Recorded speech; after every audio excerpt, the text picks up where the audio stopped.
I'm Alex Mozet, and welcome to Winner Take All, where we talk about the constant battle between large tech monopolies and traditional incumbents. Today, we have some S-1s to dive into. DoorDash and Airbnb have both filed their S-1s to IPO in the coming weeks. We actually have the filings, and we're going to dive on into those. It is likely that both of these platforms will check out, will eventually be included in Platt when whenever Platt rebalances. But these are definitely platform businesses. And I would presume as we do our checks and run through our process that, everything would qualify them as such. So the first one today is DoorDash. Here's their S1. And what you can see is, they put some nice imagery, but the real thing to me is this chart. Look at this chart. This chart, you can see January 2018 through October 2020. It went from 17% market share to 50% market share. Greater than Uber Eats, greater than Grubhub, greater than actually both of those things combined. This is the money slide.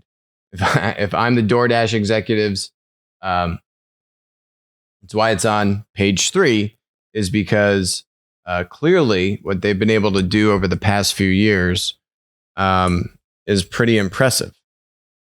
So how have they been able to do that? Now, I think that's the question, right? How do they beat Uber? How do they beat Grubhub? Many people from urban cities might not be as familiar with DoorDash. The reason because, and this guy does a good job on Twitter of discussing this. So he says here, Dash just posted their prospectus, and it's a great one. The company went from almost going bankrupt with a down round in 2016 to taking Grub's market share from over 80% to 11% in the course of 4 years. Now, to be fair, it wasn't just DoorDash. It was also Uber Eats, Postmates, Caviar, and others that have come from behind to dethrone Grubhub. Grubhub and Seamless were strong in the cities, which you could also say was an Uber Eats strategy, was a Postmates strategy, was a Caviar strategy. Caviar's big move was to go into New York City. They started in San Francisco. One of the co-founders, is an advisor with Applico. So we know the food business very well. Caviar's big thing was we have to go into New York City, right? If we can't take New York City, then we're not worth, we aren't actually good at what we do. We have to go into, the big city and prove ourselves. Worked out for Caviar, and they got acquired by Square for, I think, maybe roughly $100 million. And then Square sold them off for, I think, $400 million. There's now 3 big players. There's Uber Eats, Grubhub, which was recently merged and acquired with a European entity that's strong internationally. And then DoorDash. Now, how did DoorDash get 50% market share? So what this guy is touching on, I think, is correct. Take his first few tweets with a grain of salt. But here, DoorDash's first insight was that if you could provide last mile logistics to restaurants, you could target a new set of restaurants and customer base in suburban and rural geographies. Everyone in the industry thought there was no demand there and that the economics wouldn't work in low density areas. This is true. This is very true. When you would speak to, again, look at Caviar's strategy. We got to go into New York City. Look at where Uber Eats focused. Look at where Postmates focused. It's on these just ultra high density urban environments. DoorDash actually said, we're going to go in the other direction. We're going to go to suburbia. And we're going to go into these low density populations. The thing that Uber Eats and DoorDash both did, which is what we covered with Grubhub doing, where Grubhub's model was really more of a two-sided marketplace. They had restaurant and they had customer, and the fulfillment, the delivery, last mile logistics was left up to the restaurant to figure out. That's kind of the traditional Grubhub model. They had partner restaurants. Grubhub was profitable. They had very nice margins. And their growth was more sluggish because they needed a restaurant to sign up into the program. The difference here that both Uber Eats, Postmates, Caviar, and DoorDash said is this idea of bringing your own fulfillment to the table, solving that last mile logistics for the restaurants. Because what that lets you do is it lets you get supply from restaurants that might not want to join your platform, right? And so first they rolled out an over-the-top business where they added tens of thousands of restaurants without an official partnership. That's nothing new. That's nothing unique to DoorDash. We've seen all the new competitors to Grubhub take a similar strategy. When Grubhub's CEO, Matt Maloney, I want to say it must have been roughly a year ago now, maybe like October of 2019, on their Q3 earnings call, Matt Maloney announced that they're going to have, that they need to compete against this three-sided model where the marketplace is coordinating fulfillment in addition to just connecting restaurants and customers. And that is a much less profitable, if not unprofitable, business model. But they had to do it because they were seeing, he was talking about their cohort analysis, right? They were looking at their retention of existing and new users, and their retention was starting to get pretty leaky. It was because these three-sided delivery platforms were able to get unique supply, bring that supply to the consumers, and the consumers wanted that unique supply. Grubhub wasn't able to stay competitive because they weren't able to have parity on supply because they didn't have this kind of over-the-top delivery model and onboard all these restaurants that weren't going to join Grubhub's kind of official partner program. Okay, so but really the story of DoorDash and these other platforms is, you had Grub, Uber, again, all the typical players competing aggressively in the urban environments. The aggressors doing over-the-top delivery, three-sided marketplace to go up against two-sided marketplace, kind of slower growth Grubhub, but profitable. And what you saw was that the incumbent Grubhub lost market share pretty aggressively to the up-and-coming over-the-top three-sided food delivery marketplaces in urban environments. But they all kind of neglected to a certain degree, not totally neglected, but none of them, I guess, put the same level of emphasis on suburbia that DoorDash did. And I think that's the main takeaway. You say, how did DoorDash get 50% market share in roughly 2.5 years against, Uber, platform conglomerate, Grubhub, public company, real serious competitors? They went to suburbia. They brought this over-the-top model to suburbia. As they started to do over-the-top, they seeded the market, right? They got that initial supply. They got a lot of those unique restaurants that didn't want to figure out how to do last mile logistics in a suburban environment. This was me ragging on Domino's many episodes ago, saying, well, Domino's could have done this, right? Why didn't Domino's do this? They literally have last mile logistics in suburbia. Well, turns out DoorDash did it. It was really, to me, the killer app, the killer kind of hook was the over-the-top delivery in suburbia. And that is the thing that jump-started the network. That is the thing that got them the supply and these tens of thousands of restaurants without an official partnership. And then, to this guy's second point, is then they went and signed several large chain partnerships like Chipotle, Wendy's, and others. And then that helped to supercharge demand. These were the types of restaurants that people in those geographies preferred. These were acquisition rocket ships.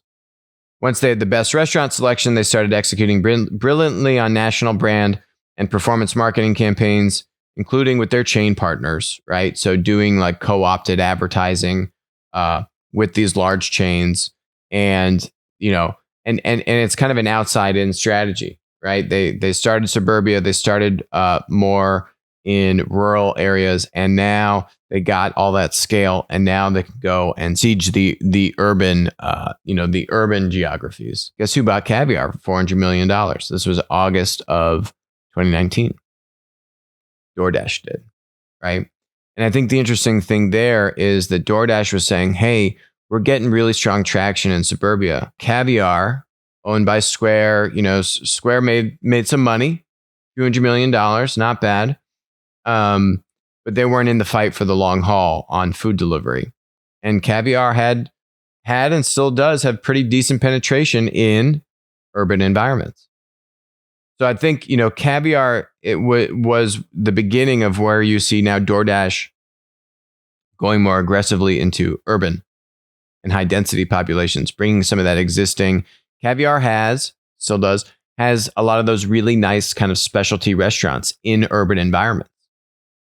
So, I really like how DoorDash has gone about this strategically. I just think, it's very strong. I'm kind of a little surprised that the Grubhub folks, the Uber Eats folks, let this go on so long unabated. I mean, Uber Eats, obviously, like McDonald's, I mean, they have been trying to do things more aggressively in suburbia, but this to me was a battle of who wins suburbia, and DoorDash is winning that battle. And I think, what that means for me long-term on DoorDash is I think it sets them up very nicely to really compete here and hold their own. We also had our principal, Tree Tran, was quoted in this Bloomberg article. Tree is the co-founder, former CEO of Munchery, joined us a few years ago. Guy's amazing. Understands food and food marketplaces better than probably anyone on the planet. So they picked Tree's mind here on, on the COVID pandemic bump and, what that means for DoorDash. Will that sustain itself? I mean, and I think this gets to the not so rosy kind of picture of this, right? Which is that despite, and this is what kind of Tree gets to in the articles, DoorDash has performed extremely well, I would say, against the competition. They've got some great platform graphs in here. Look at this.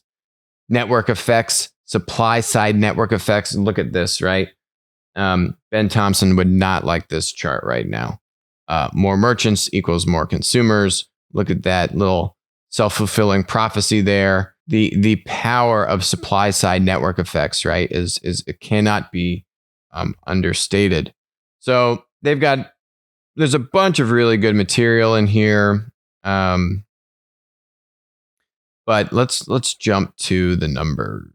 And I think this is where, it doesn't get at, it's just, food's a tough business. You look at the numbers, right? You see that? 158 million loss, 2018, 475 million loss, 2019. They're aggressively ramping revenue growth. Look at that. $2.8 billion in GMV in 2018, $8 billion in GMV in 2019. That's huge. And Uber Eats is there. Grubhub is there. Despite all of that, they have insane GMV growth. But it costs them money. Contribution loss as a percentage of marketplace GMV. See, they're saying that stays constant, but contribution margin is going down. Contribution margin, when you have these GMV numbers, is a key stat to look at. The economics in food are tough. They're now profitable, $95 million in profit. But look at this number, $16.5 billion in GMV in the first 9 months of 2020. That's triple what they had in the first 9 months of 2019. See, they go from a negative contribution margin from which was actually 32%. That's interesting. In the first 9 months of 2019 to positive 23%. It takes huge scale for these businesses to be profitable.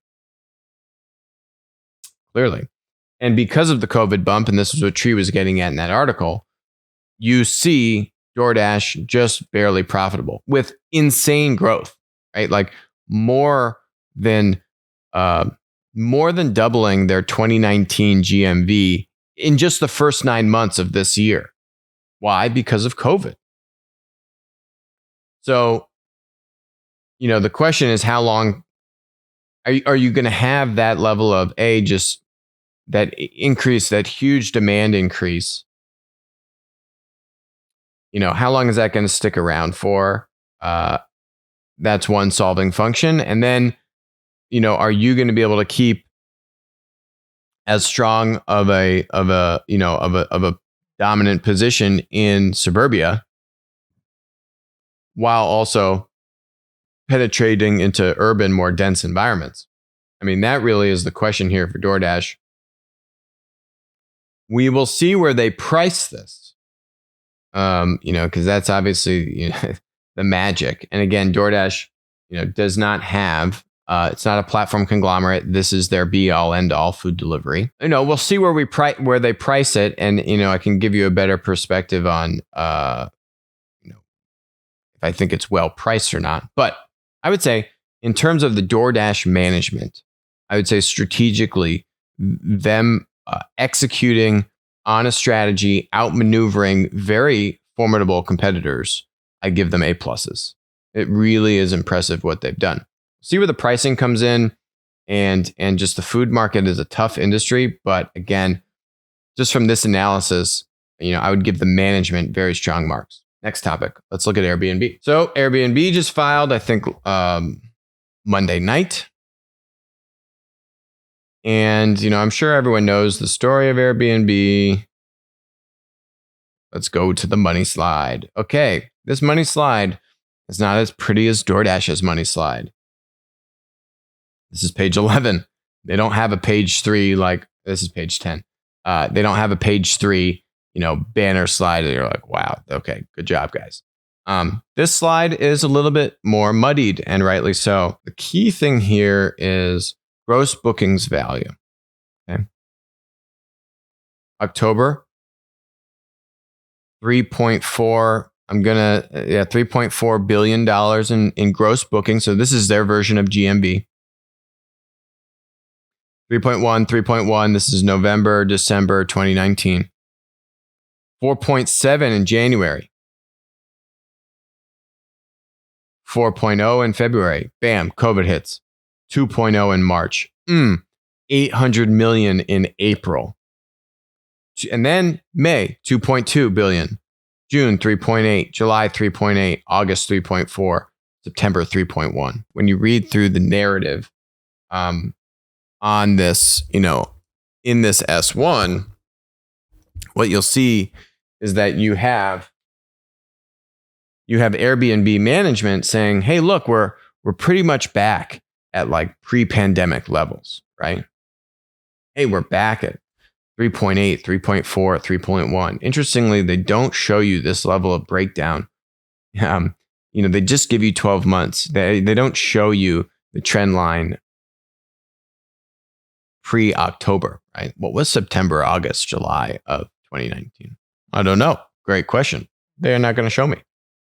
So what is the narrative that goes along with these numbers? And so the management at Airbnb tries to fill some of that in for us. Obviously, they talk about, COVID and the devastating impact that's had on the travel industry. But why did this rebound? They do touch on that. Domestic travel represents travel within the same country, while air and cross-border international travel has been significantly impacted by COVID. Domestic travel around the world has been extremely resilient. Right? So traveling, say, within the United States or within your country. Short distance travel within 50 miles of guest origin has been highly resilient, even at the peak of business interruption in April. So, and then here, travel outside of our top cities has been more resilient than those booked in our top 20 cities. Long-term stays, at least 29 nights, right? So these are like month plus long stays. Long-term stays are one of our fastest growing categories in 2019, as guests increasingly chose Airbnb listings to meet their needs for stays of greater length. So what they're trying to say here is, hey, we're really well positioned for COVID because, you got people, everyone knows this, right? You got the migration out of hugely dense cities. Also going back to the DoorDash topic, good for DoorDash, right? Very bad for Airbnb. These cities were, if you think about Airbnb's value prop and you look at their story of how they got started, the whole thing around was, I think, around like the Democrat National Convention in 2008 for Obama, and there was no hotels available in the city that they were in. And so that was Airbnb's calling, was to give people lodging. Cities, right? All international travel, gone. No one wants to be in a highly dense city, as evidenced here. So you say, oh, well, people want to get out of cities. That's benefiting us. people want to do longer term stays, that's benefiting us. Basically, what Airbnb is saying is, well, now, there still are bookings going on domestically. People are trying to escape the cities, and we can help these people that are leaving cities, that need to find alternative places to stay, that don't want to be, that want space, that, have families, whatever it is, right? Can't be in the city. Like me, I've left New York City. So there's a lot of people that are doing this. You also have a lot of people that are, able to work remotely now, and, might want to go and travel somewhere else for a month or 2 or 3, right? The challenges I see with this is I actually don't think Airbnb is as competitively positioned for long-term bookings. And I know this just anecdotally as a personal user. And there's other studies out there as well. Just Airbnb is expensive. And if you think about Airbnb is expensive when compared to long-term booking alternatives. When you look at VRBO, when you look at other ways, you can go on like Trulia and find these things that are, for an annual rental. And then, people will do a short, a few month booking, and it's free, and you can contact people for free. I mean, there's a lot of ways. Booking.com is doing a lot of things in this space. I mean, there's a lot of competition here. Airbnb really had short-term rentals locked down, right? And the whole thing of short-term rentals was you could have a nice stay, arguably better value, more space in a city when hotels were too expensive. And particularly when hotels were all booked, conferences going on, right? And all these kinds. And then you had all these other expansions of the business, but that really was the main driver of the business model. Short-term rentals. That whole business just got nuked. And, now they're trying to pivot the story, which makes sense. I mean, you got to do it. You can't go public on on the positioning of short-term rentals. That's not going to work. I think the question is, well, again, are they well positioned to compete on that? I don't think so. I think their fees are very high. The fees need to come down. The margins are lower. And why that's a problem is this. Airbnb's money slide. Yikes.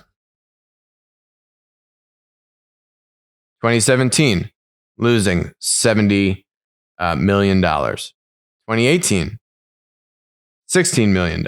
You say, oh, well, that's not that bad. Right? 2019, $675 million. I mean, what are they doing? What are they doing in 2019? I mean, they're just, I know what they're doing. They're actually lighting money on fire. $675 million from basically $17 million the year before.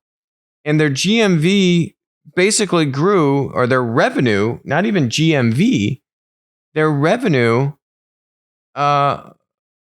grew at almost the same rate that it did the prior year, from 2017 to 2018 versus 2018 to 2019. And you see it, they added $500 million in their sales and marketing.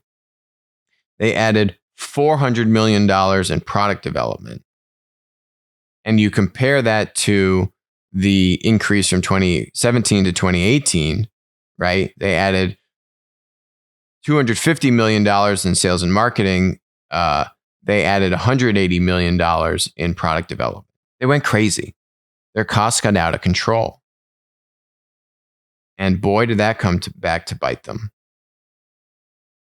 And then you look at the layoffs that Airbnb did, haphazardly. I think they were late to do the layoffs. I don't think they cut deep enough. It's unnecessary. You don't need to add $500 million in sales and marketing to grow. I mean, if that's really what you need to do, $500 million in sales and marketing to add $1.15 billion in revenue. That's a horrible ROI, like abysmal. You know what I think it is? I think it's bad management. That's what it is. It's bad management. Look at DoorDash, right? Look at DoorDash versus Airbnb. DoorDash was able to come from a minority behind position by market share and beat all the dominant platform players. Uber Eats, and Grubhub. Airbnb got out of control. It's bad management. We've talked on the show. Airbnb should have gone public long before COVID. Their employees wanted them to do it. Their advisors wanted them to do it. There's countless stories about, saying, hey, we should go public. Look at our growth, right? No, instead Airbnb decided to go and spend like $700 million on, what was it? The $500 million increase in sales and marketing and a $400 million increase in product development to add $1.15 million in revenue. I mean, what were you guys going to do? You don't even have another business model. You have experiences. Experiences is not really working out that hot. And now your core business model just got nuked. So here's another thing. The play here for Airbnb is to say, hey, we're aggressively going into the hotel industry. They barely penetrated the hotel industry. They bought Hotel Tonight. Haven't really heard much else that they've done with it. You've now seen some of the incumbent hotels try to launch either their own experience marketplaces, launch their own, short-term rental, user-generated kind of stay type model, Airbnb type model, alternatives. So you've seen the hotels, try to innovate in this space, but could Airbnb go and create a hotel marketplace to get boutique and independent hoteliers, which is a lot of what Hotel Tonight is. How is that being integrated into Airbnb? How are you really, spanning out into a new business model? It's actually been around since 2008. Yeah, I guess that makes sense. The DNC. And DoorDash was founded in 2013. Again, you look at just the cycles here. That transition to platform conglomerate, I think, is so important in just the life cycle of these platform entities, where you've seen, right, Uber go from ride sharing into Uber Eats. Now Freight and some others, they might sell off Freight. We'll see. DoorDash, 2013, 7 years. They have one platform business, food delivery. We'll see. Can they, can the management, right? Do you have the right management in place who can understand where to tack, where you can bolt on or, expand into another platform model that's complementary to your existing model? I mean, you got to give Travis credit for that at Uber, to seed Uber Eats. It really wasn't Dara didn't start Uber Eats. Dara has helped to consolidate and obviously push Uber Eats. He's a smart guy. He knows how to run and scale platform businesses. But, I from a management evaluation of Airbnb, I don't give them very high marks, right? Where are you expanding into new platform opportunities? You've been around for 12 years. You just spent $400 million in 2019 on additional product development resources, $500 million on additional sales and marketing resources, right? What are you doing with that money? Are you rolling out new business models that are going to have insane growth, like an Uber Eats type of expansion, or YouTube, your Google's YouTube? I'm not seeing it, and and it's certainly not talked about in the S-1. Meanwhile, you're now going from basically barely break even, pretty much call it break even 2018, to losing $600+ million in 2019. Why did you do that? Why did you have to do that? I don't think you had to do that. So why did you do that? And I don't see the ROI for that. And to me, that means management probably, I think they need different management. Why is management doing that? It just seems irresponsible. And I don't understand what they got for it. It's a pretty big bet. It's a pretty massive bet. Where's the board? Why did the board approve that? I just have a lot more questions and hesitations about what Airbnb is doing. I'm not even talking about like what they've done during COVID, which I think, as I've said, they're less well positioned to compete against a Booking, a VRBO, and Expedia in long-term stays, which is clearly a huge priority for them now. So I think they're less well positioned in the core business, and then just the management's ability to operate and invest and be good managers. I don't know. I got a lot of questions. This S1 does not make me rushing to the gate to say, yeah, let's put money into this. Some serious questions here that in my opinion, really need to be answered and delved into much more. We'll see if we actually get those answers, or if they just kind of get whitewashed over because they're Airbnb. Anyway, we are waiting to get more information on Roblox. Roblox should be filing its S-1. Roblox is basically the Ready Player One video game platform. It's a metaverse. It is video games within video games. It allows creators to create your own worlds, and you have one character that can go in and out of all these different worlds. You have economies in these different worlds. The company is on fire, has meteoric growth. We've covered it multiple times on the show. They're about to file their S-1. I'm really excited about this company. I'm really excited to dig in more to this company when we get that earnings release. We'll keep you posted. But I think just that metaverse vision is very strong. Another big competitor in this space is Minecraft. Minecraft has been around for many years. Microsoft bought it for a few $1 billion. When I look at the two, we're going to do a deeper analysis, but just from as a player, Roblox just seems much more interesting visually, just from a game mechanic standpoint, than I think what Minecraft is. Kind of like the same thing from 20 years ago, but now it's like running on an Xbox. So that's not totally fair, but still a lot of that is still very true. Anyway, more to come on Roblox. That S-1 filing should be coming soon. Okay, last topic. There's a lot in the news about what is this thing called Smartmatic. I think I do a very good job. I'll give myself some kudos here for keeping the show nonpartisan. I think it's very easy for a lot of these kind of commentary shows, news shows, especially if you're commenting on tech or these things, right, to get political. I'd say I do a very good job of not getting political. Now, the reason why I'm covering this is because, Smartmatic has come up in the news recently, but no one really knows what Smartmatic is. So we're going to take a look at what is Smartmatic. Smartmatic. Say that 3 times fast. And, what are these allegations about, voter fraud and its kind of storied history here. So let's just look at some of these things. Smartmatic, it's from Wikipedia, 1997, 3 engineers in Caracas, Venezuela, started Smartmatic.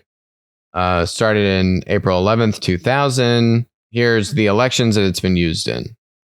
Africa, in Uganda, Zambia, Sierra Leone, Armenia, Belgium, Brazil, Estonia, Philippines, Singapore, the U.S. in Utah, Los Angeles County, and Venezuela, I think, is where they got, infamous here. The question is a lot of, is Smartmatic operating in the United States? There's, this article here from the Washington Post, Giuliani's fantasy parade of false voter fraud claims, where they're saying that Smartmatic doesn't operate in the United States, or, it's not really relevant.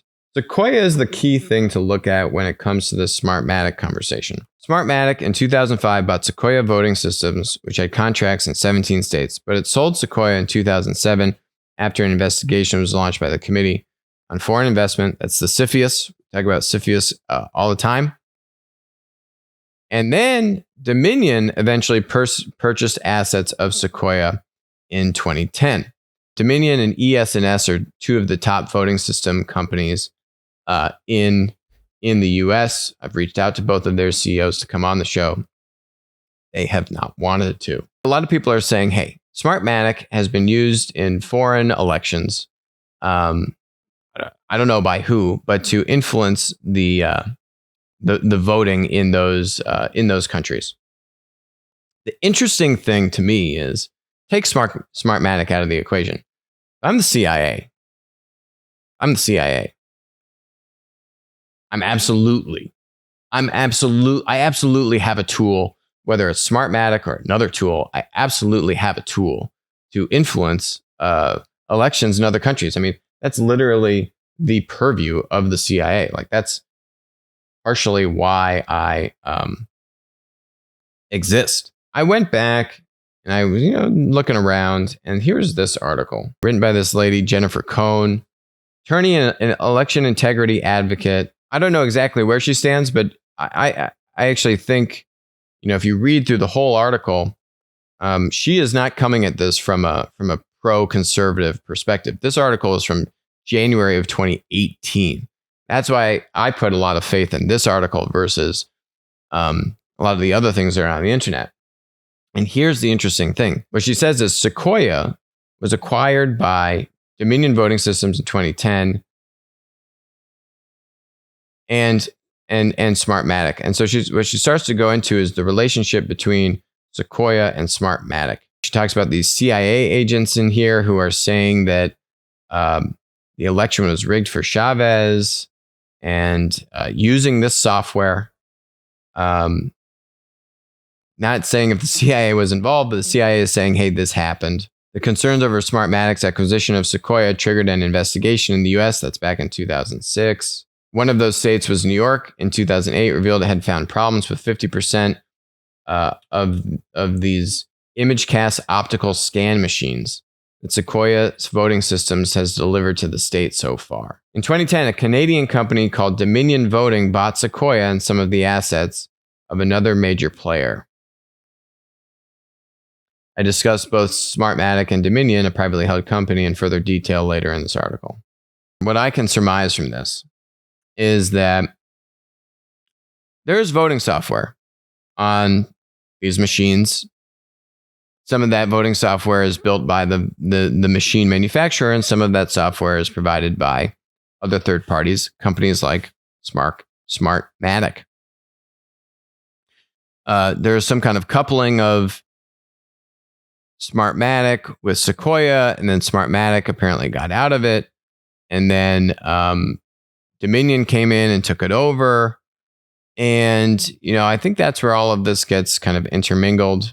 It's a very cobbled web, but if we take a step back and think,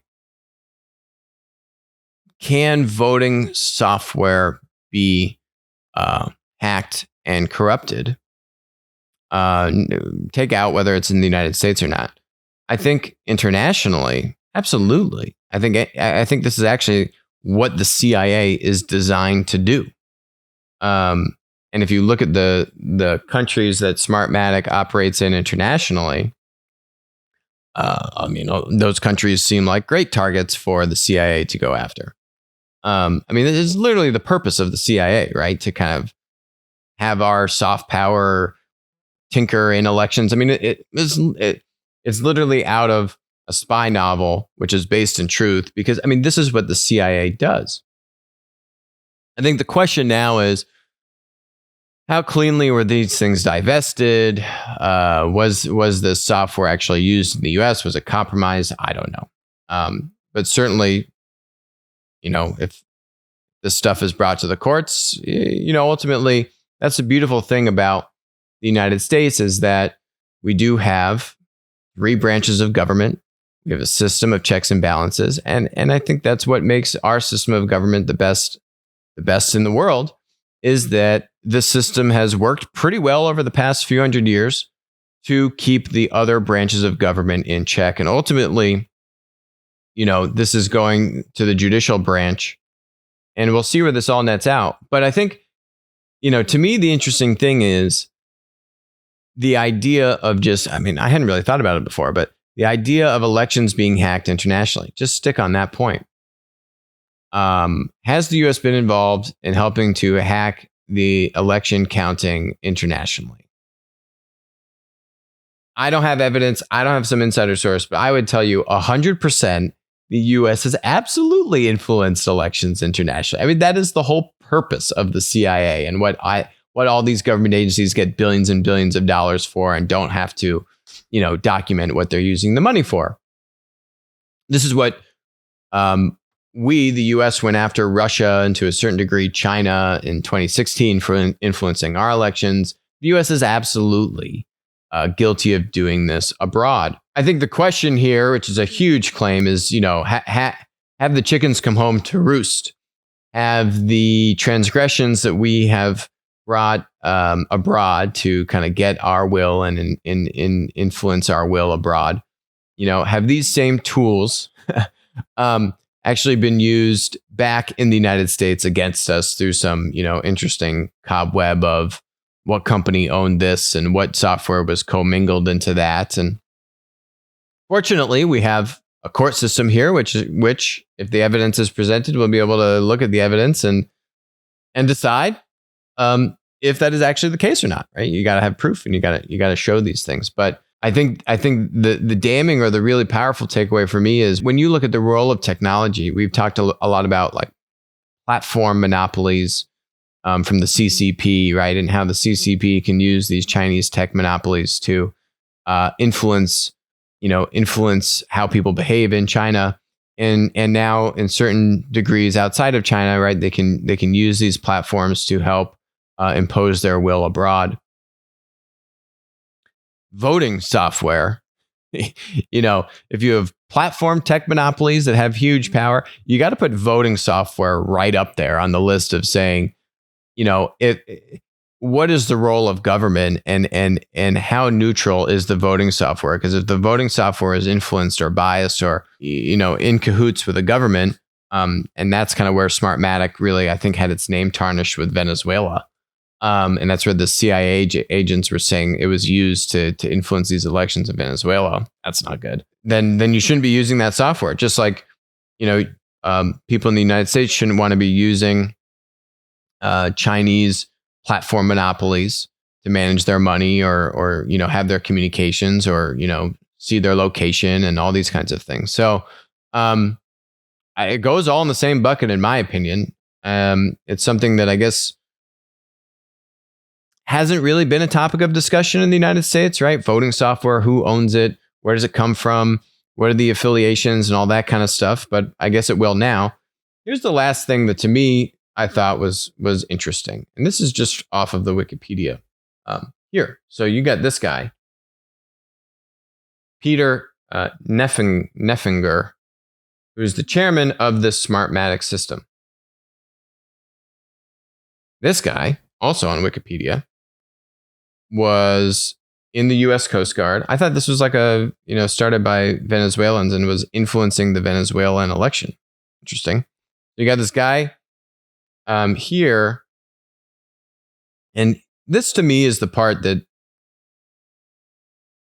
would seem fishy to me. So why is this guy being named to the Joe Biden presidential transition agency review team to support transition efforts related to the Department of Homeland Security, when right below that,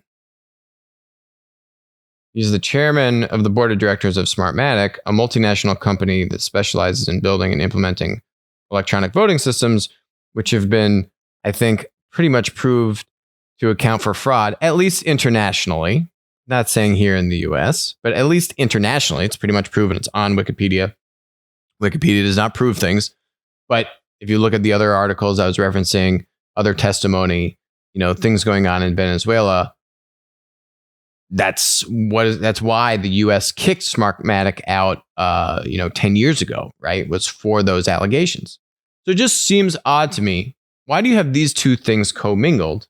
If the Biden team wants to obviously diffuse any allegations of, voter wrongdoing, to me, this is just a bad decision on optics. We'll see. Ultimately, it's something that's going to have to go to the courts to see where this thing nets out from a voter fraud standpoint. But just from the optics of it, seems like an ill-advised appointment to make.